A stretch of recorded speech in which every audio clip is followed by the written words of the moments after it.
গোলবাল super লিগে final ম্যাচে dessert ভাইপার্সের বিপক্ষে ব্যাট হাতে 4 ছক্কার ঝড় তুলেন পারভেজ হোসেন ইমন। লাহোর কালান্দার্সের হয়ে চোখ ধাঁধানো ব্যাটিং, মাত্র 30 বলে 80 রানের বিধ্বংসী এক ইনিংস খেলেন তিনি। তার সেই ইনিংসে ছিল 8টি বিশাল ছক্কা ও 5টি চারের মার। ব্যাট হাতেও ঝড় তোলার পাশাপাশি স্টাম্পের পিছনে বাজিমাত করেছেন তিনি। গোলবাল সুপার লিগে পারভেজ হোসেন ইমনের 4 ম্যাচের দুর্দান্ত পারফরম্যান্স। ফাইনাল ম্যাচে ডেজার্ট ভাইপার্সের বিপক্ষে টস জিতে প্রথমে ব্যাটিং করতে নেমে শুরু থেকে আক্রমন্ত মেজাজে খেলেন পারভেজ হোসেন ইমন। ইমনের ব্যাট থেকে 4 ছক্কার বৃষ্টিতে লাহোরের গাড়িতে তখন চোখ ধাঁধানো উল্লাস।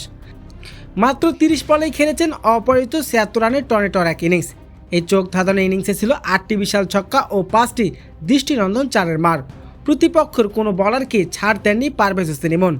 শুধু ব্যাট হাতেও নয়, স্টাম্পের পিছনে গ্লাভস হাতেও বাজিমাত করেছেন ইমন। দ্রুত ক্যাচ ধরার পাশাপাশি নিখুঁত স্টাম্পিং প্রতিপক্ষ ব্যাটারকে দিক বিদিক শূন্য ছাড়া করেছেন। দলের জয়ের গ্লাভস উভয় বিভাগে সমান ভূমিকা রেখেছেন তিনি। চলিত গোলবাল সুপার লিগে পারভেজ হোসেন ইমন 4 ম্যাচে পারফরমেন্স দেখে চোখ কপালে উঠতে পারে। টুর্নামেন্টের সেরা খেলোয়াড় হিসেবে নির্বাচিত হন তিনি। গোলবাল সুপার লিগে পারভেজ হোসেন ইমন যদি এরকমের পারফরমেন্স করতো তাহলে আপনার কেমন লাগতো অবশ্যই জানিয়ে দেবেন আপনার মূল্যবান মতামতটি।